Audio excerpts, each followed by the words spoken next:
Quel lien avez-vous avec la langue et la culture française? Comment cela a-t-il commencé? Pour des raisons familiales, scolaires ou professionnelles? Et toutes causes confondues, mais notamment la tradition familiale, parce que mon arrière-grand-père maternel était journaliste-éditeur. Il avait traduit lui-même et édité les œuvres de Jules Verne en son temps.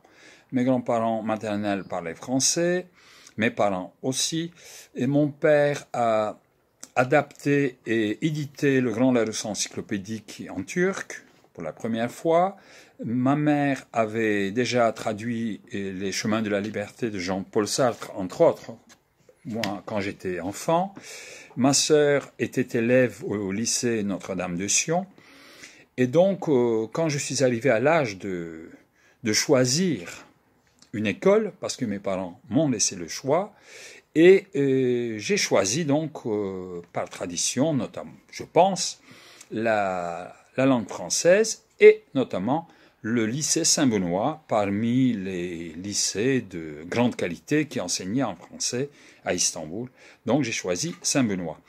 Et ensuite, j'ai fait donc 8 ans de français intensif, dont 2 ans que l'apprentissage de la langue, et donc 6 ans, 3 ans de collège, 3 ans de lycée, pratiquement tout en français, sauf l'histoire, géo, et je crois un cours de morale en turc. Donc les maths, les sciences, la philosophie, la sociologie, la psychologie, la biologie, tout en français, donc vraiment un apprentissage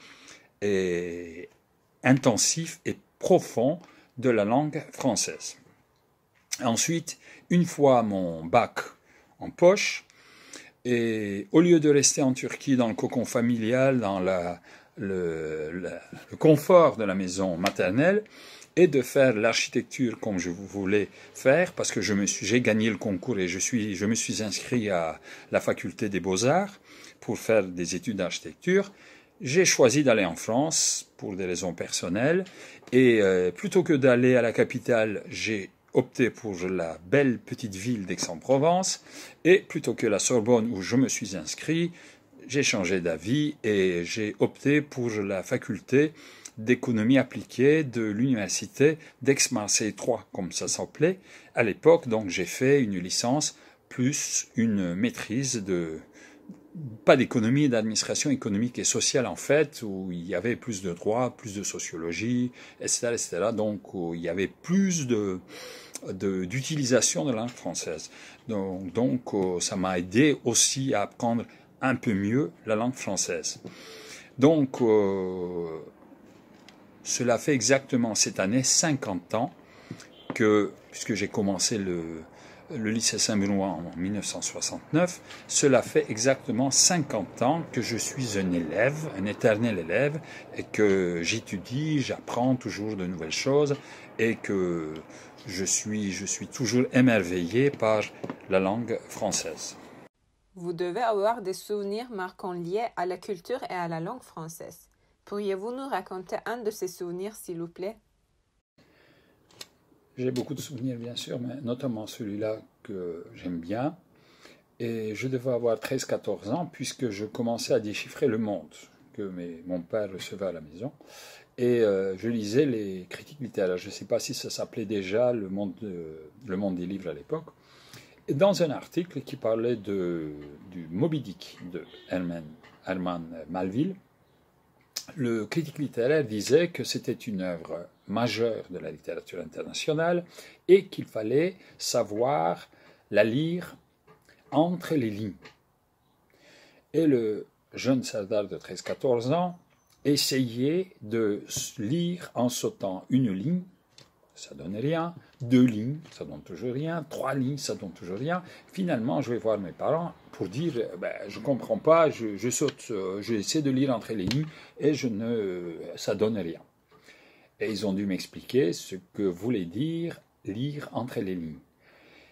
50 ans plus tard, 50 années plus tard, 50 années d'apprentissage de la langue française plus tard, je suis à Paris, et puis je prends le métro, l'escalier mécanique du métro parisien. Et je lis depuis donc 50 ans, tenez la main courante. Et moi, je pensais que comme cette bande en caoutchouc qui n'avance pas à la même vitesse que les escaliers, donc quand on tient bien, soit on se retrouve couché en avant, soit on reste incliné en arrière. Et moi, je croyais que ça voulait dire tenez la main courante, tenez légèrement, ne serrez pas trop la bande en caoutchouc. Et c'est à l'âge de 60 ans seulement, je l'avoue, j'ai appris ce que voulait dire la définition du mot la main courante, que je ne connaissais pas.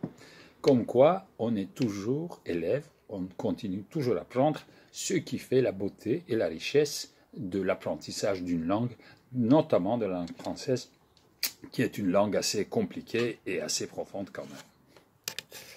Quelle est la place du français et de la culture française dans votre vie quotidienne? Est-ce que vous pouvez effectuer ce que vous voulez? Tous les jours, je lis, j'écris, j'écoute la langue française. Et quotidiennement, avec ma femme qui est française, donc nous parlons à la maison en français comme en turc. Et nous avons appris le français à nos 2 enfants. Ma fille a fait Notre-Dame de Sion. Mon fils a opté pour une école en anglais, mais il est parfaitement bilingue. Et mes petits-enfants parlent français. Et mon petit-fils va à l'école française. Mes beaux-enfants qui n'ont pas fait d'école en français apprennent aujourd'hui pour ne pas être en dehors des discussions qui sont parfois en français. Et donc, la tradition se perpétue dans la famille. Avez-vous des rêves, des aspirations ou des souhaits pour l'avenir? Bien sûr, je l'espère, parce qu'on dit qu'empêcher un homme de rêver, il est mort. Et comme je ne veux pas mourir tout de suite, je profitais encore un petit peu de ce que la vie m'a donné de plus beau.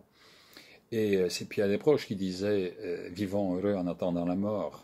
Le pauvre, il se savait condamné déjà quand il faisait ses plaisanteries. Mais par exemple, j'aimerais passer 6 mois à 1 an à Paris sur un projet académique ou journalistique, faire des recherches académiques à la bibliothèque, lire, étudier, etc. Ça me ferait plaisir. Et deuxièmement, j'ai des projets de livres. Pourquoi pas, par exemple, un livre directement en français. Et aussi, je suis en train d'apprendre l'espagnol, la langue de Cervantes, dans l'espoir de relire la littérature espagnole et notamment sud-américaine en version originale. Donc j'apprends l'espagnol sans trahir mes 2 amours que sont la langue turque et la langue française. Je ne dirais pas autant de la langue anglaise. Que pensez-vous du bilinguisme et de la biculturalité? Est-ce qu'il vous arrive de changer de langue selon les situations? Est-ce qu'il y a des choses que vous dites plutôt en français ou plutôt en turc? C'est un avantage ou un inconvénient?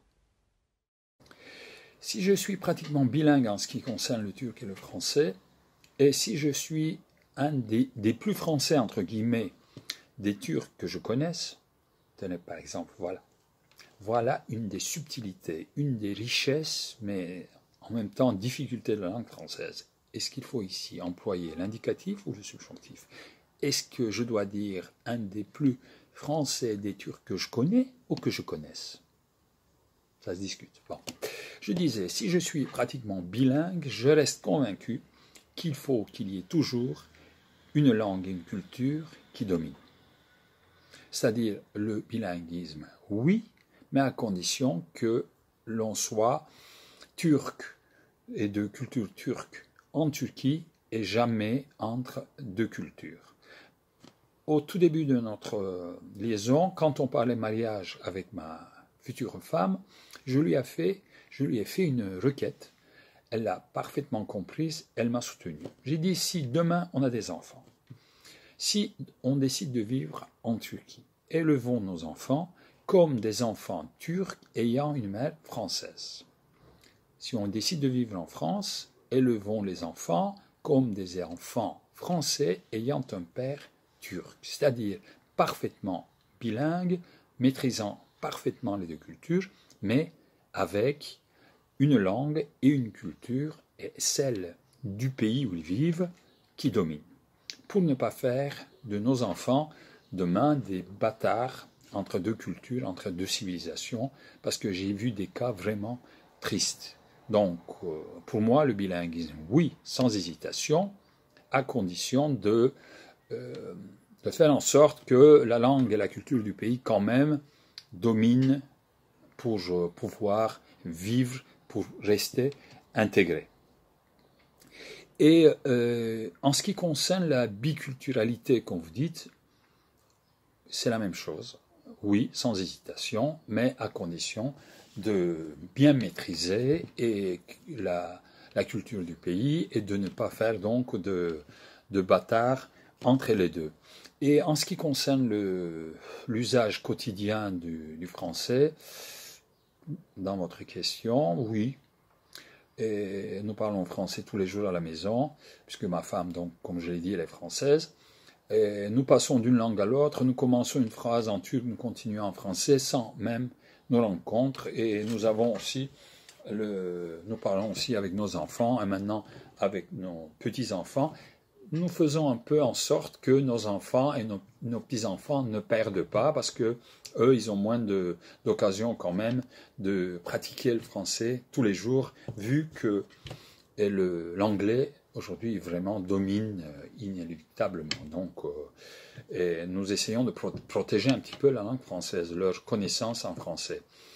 Et la dernière partie de votre question, je crois, est-ce qu'il y a des mots ou un usage particulier? Oui, évidemment, c'est le grand classique. Et nous vivons en Turquie, et quand j'insulte en turc, vous m'excuserez, parce que le turc est beaucoup plus riche et beaucoup plus adapté pour cette utilisation, vous en conviendrez vous-même. Qu'auriez-vous fait si vous n'aviez pas choisi cette profession? Je l'ai toujours dit, je l'ai toujours avoué, moi j'ai fait le journalisme un peu par défaut. C'est-à-dire, d'ailleurs j'ai commencé très tard, j'avais plus de 30 ans. Donc mon arrière-grand-père, comme je l'ai dit, était journaliste, mon père était journaliste, donc moi j'étais tombé dans la marmite tout petit. Donc j'ai connu bien ce milieu, j'ai connu les journalistes, j'entendais toujours, j'écoutais le journalisme, donc j'étais bien formé en fait pour faire ce métier, mais je restais convaincu qu'il était bien difficile de le faire comme j'entends qu'on doit le faire. Et deuxièmement, vu le contexte, c'est-à-dire c'était juste avant le coup d'État, ou bien tout de suite après le coup d'État avec un gouvernement militaire, etc. Donc, il était pratiquement impossible de faire ce métier. Donc, j'ai voulu faire autre chose et j'ai essayé de créer ma petite boîte pour être indépendante et avoir une petite affaire à moi. J'ai fait plusieurs essais, j'ai pas réussi. Donc, à la fin, j'ai dû concéder et puis revenir à la tradition familiale et faire le journalisme. Donc j'avais déjà plus de 30 ans quand j'ai intégré le métier.